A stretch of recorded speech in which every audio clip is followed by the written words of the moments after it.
오늘 말씀 요한계시록 6장 9절에서 17절까지 말씀 함께 살피도록 하겠습니다.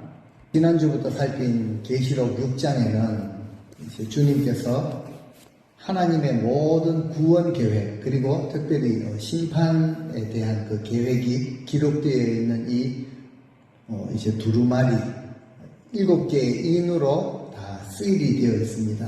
봉해져 있죠. 근데 이것을 이제 하나씩 떼시면서 앞으로 이 땅에 임할 그 재앙에 대해서 말씀을 하십니다. 지난주에는 첫째부터 넷째까지 살폈죠. 네 개의 인을 떼실 때 어떤 재앙이 내렸습니까? 첫째 인을 떼실 때에는 흰 말을 탄 기사가 이제 수많은 전쟁을 통해서 승리하고 또 승리함으로 이 땅을 정복하려고 하는 이런 모습을 보여주었습니다. 둘째 인을 떼실 때는 붉은 말을 탄 기사가 땅에서 이제 전쟁 후에 화평을 다 빼앗아 가죠. 큰 칼을 받아서 서로 죽이는 이런 모습을 보여주었습니다. 셋째 인을 떼실 때는 검은 말을 탄 기사가 이제 손에 저울을 들고 하루 품삯을 달아보아 가지고 굶어 죽지 않을 정도의 식료품을 구입할 수 있는 이런 기근 공황 상태가 될 것이라 라고 말씀을 하셨죠. 넷째 인을 떼실 때에는 청황색 말을 탄 기사가 나타나는데 그 이름이 사망이었다. 보니까 음부가 그 뒤를 따릅니다. 이것은 이제 질병과 역병의 재앙, 땅 4분의 1을 해하는 그 권세를 휘두르는 것을 보게 됩니다. 그리고 역사상 이런 일들이 진행이 되었었고 앞으로도 이제 나타나게 될 것입니다. 이미 주님께서 하신 말씀처럼 이 재앙이 시작하였지만 그리고 날이 갈수록 시간이 갈수록 강도가 더 심해지면 심해졌지. 하지만 이제 앞으로 다가올 재앙을 두려워하지 말라라고 하시죠. 그 이유가 이렇습니다. 하나님이 허락하시는 모든 재앙에는 하나님의 허락을 받은 것이고 하나님이 정하신 때에 일어나는 것이고 하나님이 정하신 범위, 그 분량 안에서 주어지는 것입니다. 그리고 우리는 능히 감당할 수 있는 문제들입니다. 그렇기 때문에 앞으로 어떤 것이 다가오든지 이런 것을 두려워하지 말라라고 하신 것이죠. 오늘 이어지는 이제 6장 나머지 본문을 통해서 5번째, 6번째 인을 살피고자 합니다. 그리고 이제 그 다음 7장으로 넘어가면 이제 14만 4천, 인치심을 받은 14만 4천에 대해서 잠깐 말씀하시다가 8장에서 마지막 7째 인을 떼시는 것을 이제 말씀을 하십니다. 자, 오늘 말씀 9절부터 한번 보시겠습니다. 어린 양 되시는 주님께서 5번째 인을 이제 떼십니다. 그때 요한이 보게 되는 것이 있었습니다. 제단 아래에 수많은 이제 영혼들을 요한이 보게 되는데 그들이 누구인가 하면은 하나님의 말씀, 예수 그리스도의 복음을 담대히 증거하다가 죽임을 당한 영혼들이다 라고 하십니다. 그러니까 순교자의 그 영혼들이죠. 앞에 4가지 재앙과는 성격이 완전히 다른 재앙입니다. 순교를 당한 그런 거룩한 재앙이죠. 자, 복음서에서도 이미 이 복음을 전하다가 주님의 말씀 때문에 핍박을 당하고 죽임을 당하는 것에 대해서 주님도 여러 번 말씀을 하셨습니다. 마태복음 24장 9절을 보시면은 그때 이 종말의 때에 사람들이 너희를, 그러니까 우리 그리스도인들이죠, 환난에 넘겨주겠고 우리를 죽이리니 우리가 주님의 이름 때문에 모든 민족으로부터 미움을 받게 된다. 마가복음 13장 13절에도 또 너희가 내 이름으로 말미암아 모든 사람에게 미움을 받을 것이나 누가요? 끝까지 견디는 자가 구원을 받으리라 라고 말씀을 하시죠. 그리고 오늘 계시록 말씀을 보니까 주님이 하신 이 말씀이 이제 모두 성취가 다 되었구나 라는 것을 우리가 보게 되는 것이죠. 여기에 나타나는 순교자들은 역사상 땅 위에서 지금까지 죽임을 당한, 말씀 때문에 복음 때문에 죽임을 당한 모든 자들이라고 볼 수 있는데 이 순교가 지금 끝이 났냐? 아니라는 것이죠. 순교를 당한 자들을 지금까지 당한 자들 포함해서 앞으로도 계속 핍박을 당하고 순교를 당하게 되는 자들이 나타난다는 것을 다 포함하는 것입니다. 10절 말씀을 보시면은 그들이 그 영혼들이 제단 아래에서 큰 소리로 부르짖습니다. 어떻게 부르짖습니까? 거룩하고 참되신 대주제여, 온 세상의 통치자이신 주님이라는 뜻이죠. 온 우주 만물의 통치자가 되시는 주님, 저희가 지금 얼마나 더 기다려야지 주님께서 이 땅 위에 사는 사람들, 그 핍박을 가한 그 가해자들을 심판을 하시고 우리가 흘린 이 억울한 피를 그 원한을 갚아주시렵니까? 그들은 하나님을 거룩하고 참되신 대주제여라고 부릅니다. 자신들의 생명을 빼앗은 그 악인들을 심판하시고 자신들의 피 값을 좀 갚아달라라고 지금 그들이 부르짖는 것이죠. 순교자들의 이런 호소는 단순히 그냥 개인적인 복수 차원에서 부르짖는 그런 표현이 아닐 것입니다. 그 악인들에게 하나님께서 속히 공의로운 심판을 행해 주시도록 탄원하고 있는 것이죠. 왜 그렇습니까? 보복하는 것이나 원수 갚는 권한은 우리 인간에게 있는 것이 아니기 때문에 그렇습니다. 그들은 이것을 알았죠. 이 권한은 오직 하나님께만 있는 것입니다. 바울이 로마서 12장 19절에서 이런 말씀을 하셨죠. 같이 한번 읽어보시겠습니다. 내 사랑하는 자들아, 너희가 친히 원수를 갚지 말고 하나님의 진노하심에 맡기라. 내가 갚으리라고 주께서 말씀하시니라. 우리가 믿는 하나님, 사랑의 하나님이시죠. 우리에게 한이 없는 사랑을 베풀어 주셨습니다. 그리고 그 하나님은 공의의 하나님이 되십니다.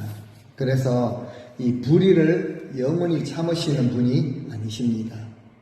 사랑을 베푸실 때 아들을 주시기까지 끝까지 사랑을 베푸셨고 불의와 죄를 영원히 참으시는 분이 아니라는 것이죠. 사랑의 하나님, 공의의 하나님, 이것은 하나님의 속성입니다. 그래서 반드시 죄와 불의는 심판을 하시죠. 그리고 하나님의 심판은 하나님의 속성 그대로입니다. 거룩하고 참된 하나님의 속성입니다. 순교자의 그 피를, 그들의 피를 갚아주시는 것, 이거 역시 하나님이 행하시는 하나님의 권한입니다. 그리고 그들을 향한 공의로운 심판이 반드시 있다라는 것을 의미하죠. 악인들을 향한 하나님의 심판은 성경에 나타나는 중심 사상 중에 하나입니다. 그래서 우리는 믿음의 사람들로서 믿습니다라고 할 때 이것을 분명히 믿을 수 있어야 합니다. 하나님은 반드시 보복하시고 갚아주시는 하나님이시다. 그래서 순교자들의 이런 탄원을 들으신 주님께서 무엇이라고 말씀을 하십니까? 이렇게 억울하게 호소를 하고 탄원을 하니까 그래 알았다 이제 내가 손을 볼 것이다 뭐 이렇게 말씀을 하시지 않고 11절 말씀을 보니까요 이렇게 말씀을 하시죠. 그들 각자에게 흰 두루마리를 한 벌씩 주십니다. 그리고 하시는 말씀이 믿음의 종들 형제들 가운데서 너희들과 마찬가지로 순교할 자들이 조금 더 있다. 그들의 숫자가 온전히 다 찰 때까지 조금 더 기다려야 한다. 라고 말씀을 하십니다. 오늘 우리가 요한계시록에 보면은 두루마리, 두루마기 이런 표현이 많이 나오죠.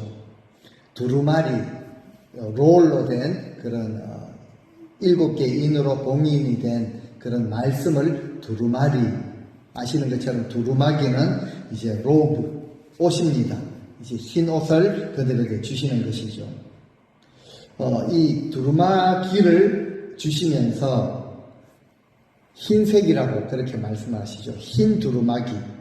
흰색은 거룩함과 성결함과 승리를 상징하는 것입니다. 하나님께서 보실 때 그 순교자들의 희생, 주님의 복음을 위해서 그들이 당한 그런 모든 수고와 고통, 희생은 거룩한 것이라는 것이죠. 그리고 그들은 반드시 승리한다라는 것을 확정시켜 주시는 의미로 그들에게 흰옷을 주십니다. 주시면서 하시는 말씀이 더 기다려라 라고 하시죠. 참고 인내하고 견뎌 나가야 한다라는 것을 말씀을 하십니다. 왜 그렇습니까? 아직 순교자의 숫자가 다 차지 않았다. 지금 세상 역사는 지금 진행 중에 있습니다. 그리고 이 복음 전파의 역사도 계속 진행 중에 있죠. 그리고 땅 끝까지 이르러 주님의 복음이 증거되어질 날이 성큼성큼 많이 앞으로 지금 다 다가와 있습니다. 거의 다 전하는 그 단계에 와 있다라는 것이죠. 그리고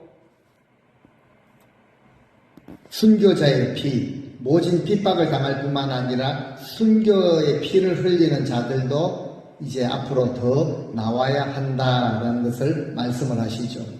하나님이 정하신 분량이 있습니다. 하나님이 정하신 때가 있다라는 거죠. 그 때가 다 될 때까지 아직 심판의 때가 이르지는 않았지만 하나님께서 계획하신 그 심판의 때가 되면은 반드시 이루어지는 것이다.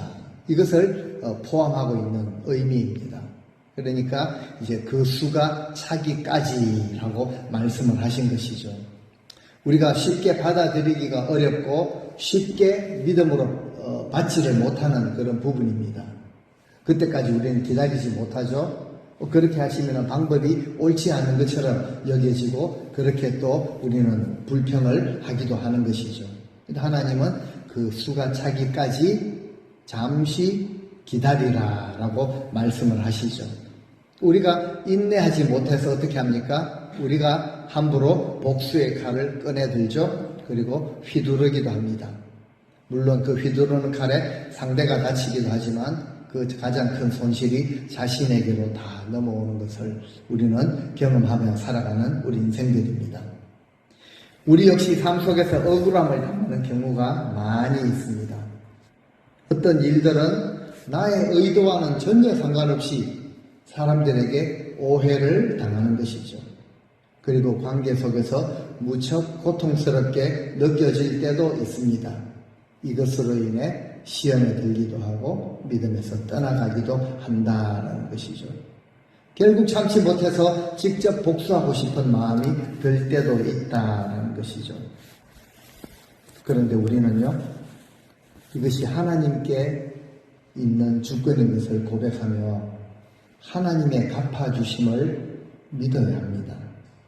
예수 그리스도의 복음과 진리의 말씀, 하나님을 대적하는 자들은 하나님께서 친히 다루신다라는 것을 믿고 인내할 수 있어야 합니다. 그저 주님 앞에 엎드려 주님께 맡겨드려야 할 영역입니다. 우리가 우리가 쥐고 쥐락펴락할 영역이 아니다라는 것이죠.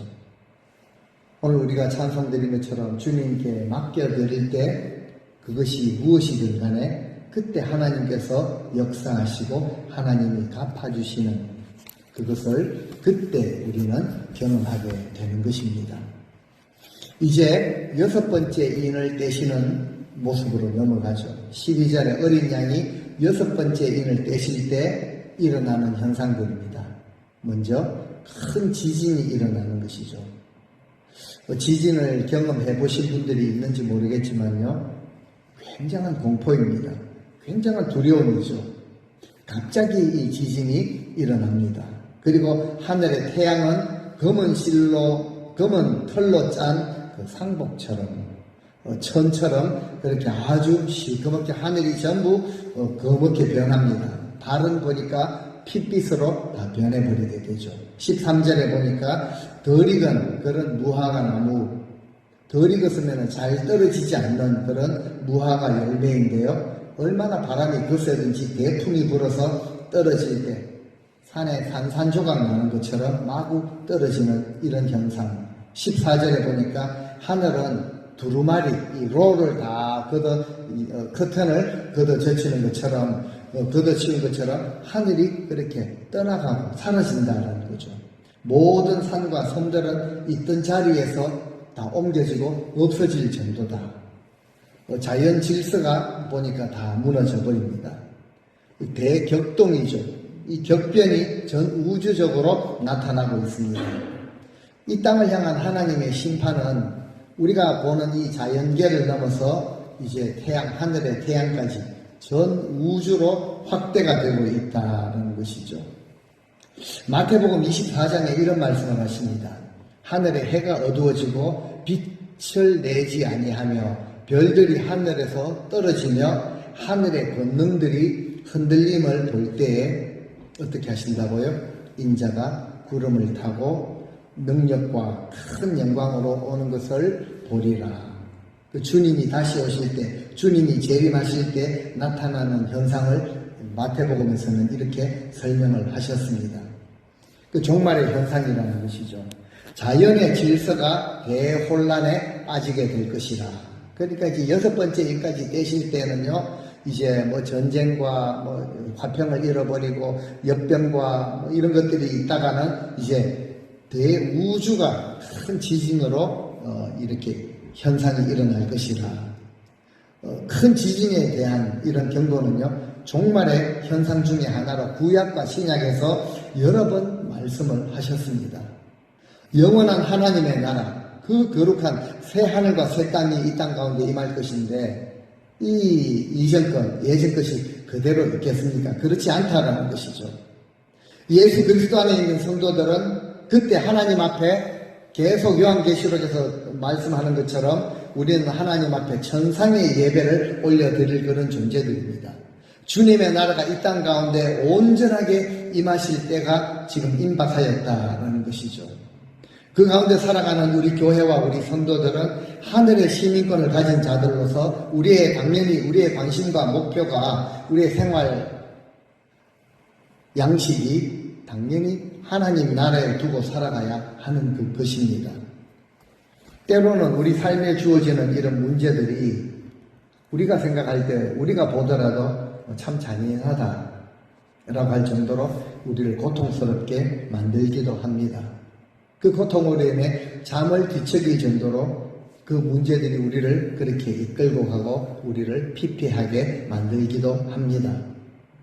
그럼에도 불구하고 우리 성도들은 영원한 하나님의 나라, 예전 것을 다 태워버리시고 정말 거룩하고 완전한 하나님의 나라가 임하는 그 날을 소망하며 그 나라가 속히 임하기를 사모하며 오늘 우리가 고백한 것처럼 내 사모하는 주님, 영광의 왕이 다시 오시며 그 이루실 나라를 바라보며 그리고 그때까지 우리는 참고 견뎌나가며 깨어서 주의하며 기도하며 깨어 있어야 한다라는 것이죠. 참고 견뎌야 한다. 그래서 끝까지 견디는 자가 구원을 얻을 것이라 라고 주님께서 말씀을 하셨죠. 이것이 성도들의 믿음이라는 것입니다. 6번째 인을 떼실 때 전 우주적인 종말의 현상이 나타나는 것을 살폈는데 믿지 않는 자들, 그들을 향해서 이것은 굉장히 두려운 심판으로 임할 것이다 라는 것을 그 다음 15절에 말씀을 하십니다. 그 믿지 않는 자들이 어떤 부류들이 있는가 7가지로 말씀을 하십니다. 보니까 땅 위에 있는 모든 왕들, 최고 권력자들이죠. 그리고 고위 관직자들, 장군들, 그리고 부유한 자들, 그리고 권력을 좀 가지고 있는 자들, 권력자들, 그리고 모든 종들이 있고, 그리고 좀 자유하다라고 하는 자유인들이 다 포함되어 있습니다. 모든 믿지 않는 자들이 보니까 어떤 행동을 합니까? 허겁지겁 동굴로 그리고 산 속에 있는 그 바위 틈 굴들로 다 숨어 들어가게 될 것이라 라고 말씀을 하십니다. 당연히 그럴 것입니다. 지금 하늘과 땅 온 우주적으로 큰 격동이 일어납니다. 6번째 인을 떼실 때 재앙이 모든 부류의 사람들에게 임한다는 거죠. 7개 계층이 나타나지 않습니까? 결국 하나님이 행하시는 이 심판의 대상은 지구상의 모든 사람에게다라는 것을 의미하죠. 한 부류도 한 사람도 예외 없이 모두 하나님의 그 심판 앞에서 두려워 떨게 된다. 어느 정도? 숨을 정도로 떨게 된다는 거죠. 이들 가운데는요, 임금과 왕족과 장군들과 부자들과 강한 자들과 자유인들 뿐만이 아니라 모든 종들이 포함되어 있습니다. 하나님의 관심의 대상이었죠. 하나님이 보호하시는 대상들이었습니다. 인간적으로 기본적인 권리조차도 인권조차도 누리지 못했던 이런 자들, 인간적으로 볼 때 얼마나 불쌍하고 그냥 하나님이 보시지 않고 우리가 보더라도 정말 우리의 지갑이 열리고 도와주고 싶은 그런 누리지 못한 이런 자들도, 자유가 없는 천민들도 포함이 되어 있습니다. 가진 것이 없고 누린 것이 없는 자들이라고 할지라도 하나님을 대적하고 말씀을 받아들이지 아니하고 말씀을 거역했던 자들이라면 천지가 대격동하는 종말에는 반드시 이런 두려움과 심판에 처하게 된다라는 것을 말씀을 하시죠. 그들 모두가 굴과 산의 바위 틈에 숨습니다.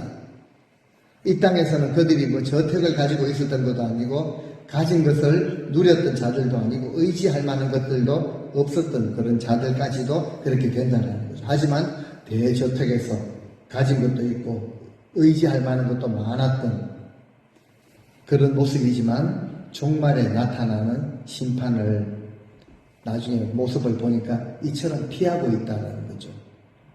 그만큼 종말의 심판은 모든 자들을 향하여서 그리고 그들에게는 괴로움과 큰 두려움으로 다가온다라는 것을 보여주는 것입니다.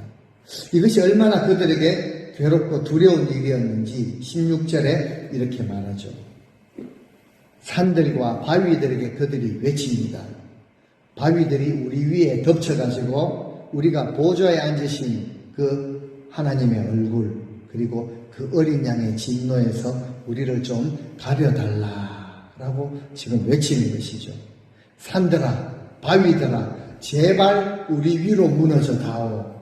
그래서 보좌에 앉으신 분께서 우리의 죄악된 그 모습을 보지 못하시도록 우리를 좀 숨겨다오.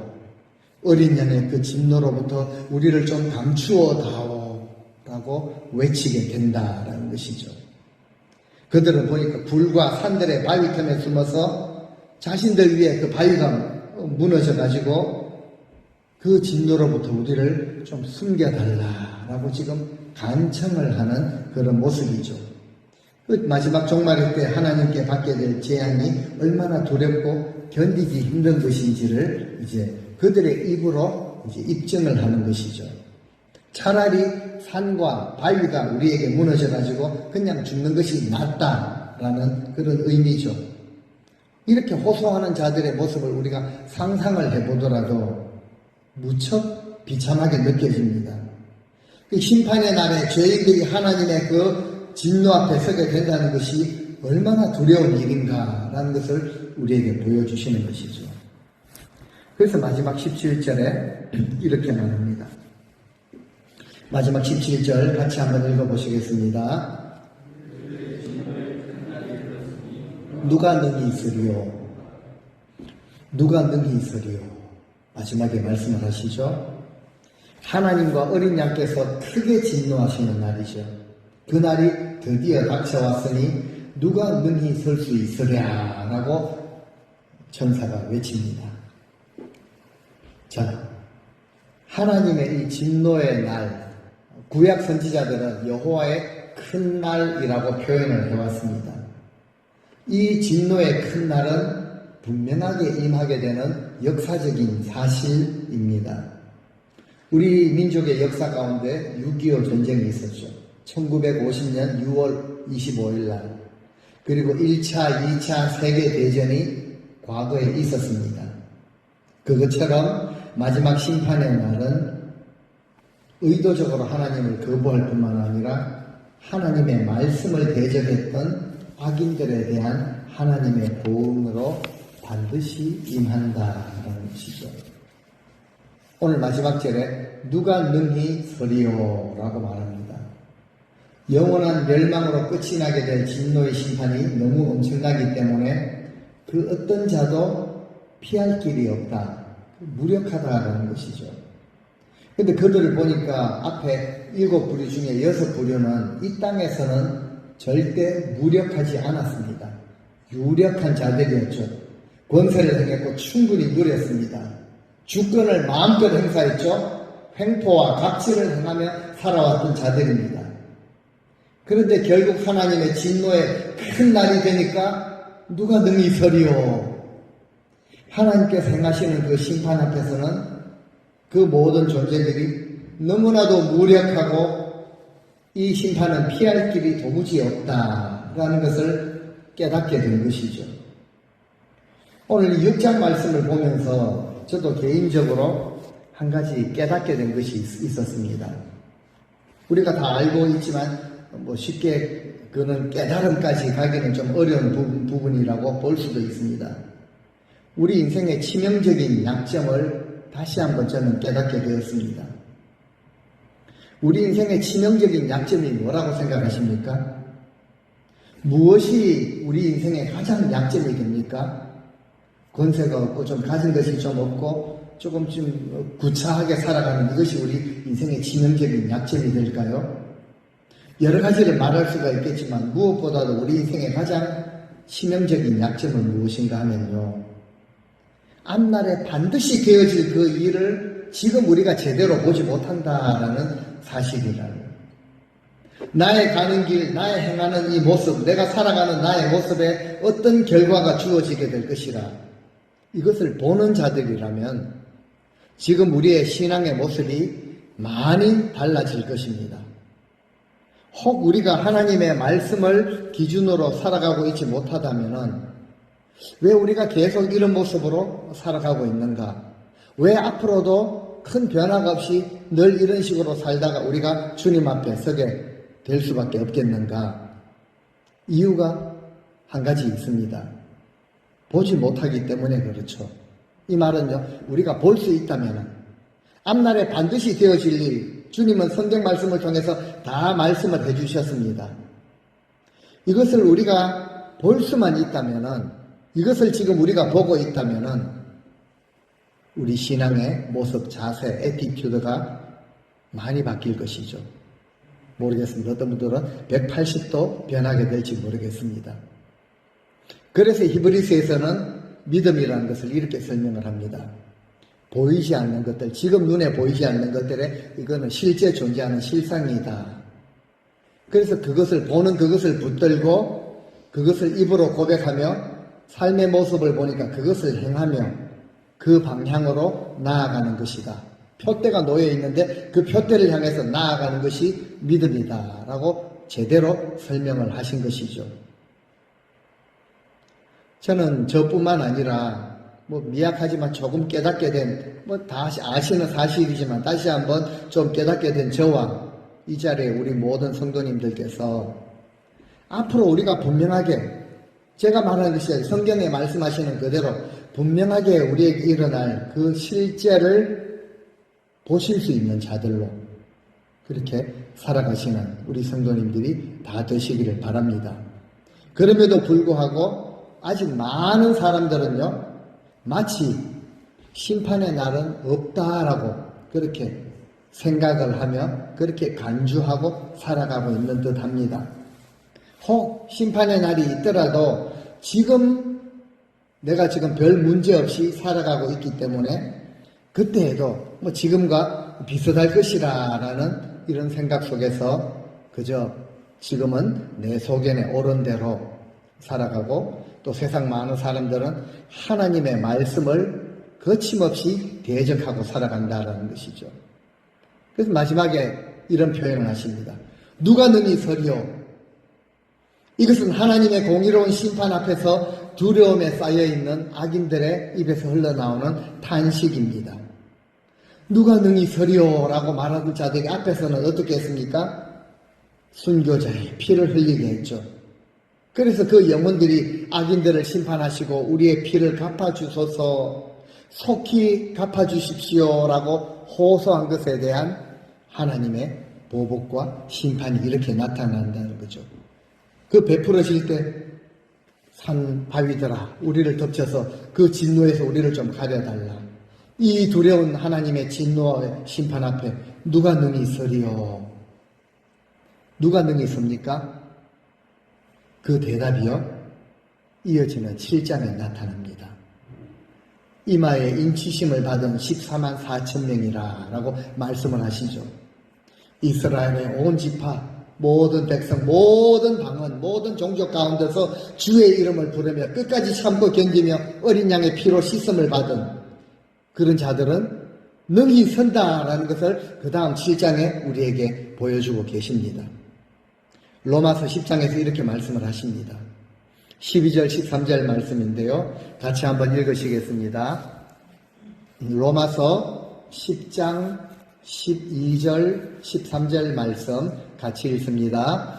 유대인이나 헬라인이나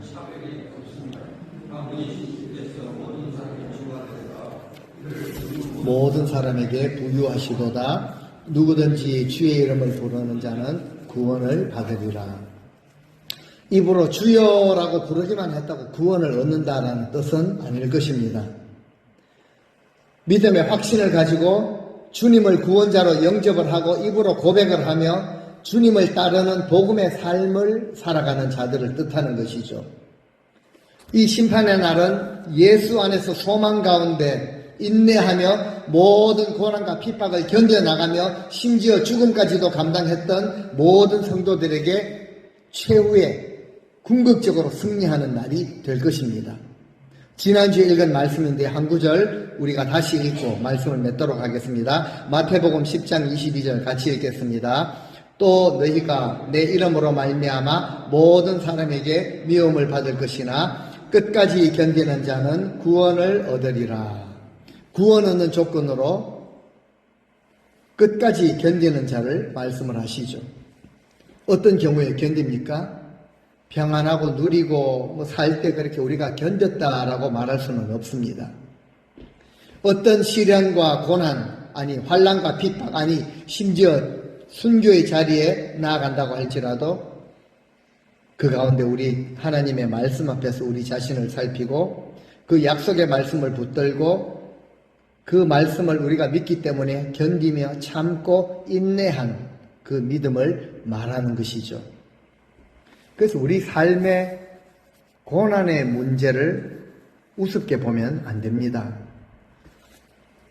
고난은 누구나 당하는 것인데요. 이것을 피하려고 해서는 안 된다는 거죠. 어떻게 해야 합니까?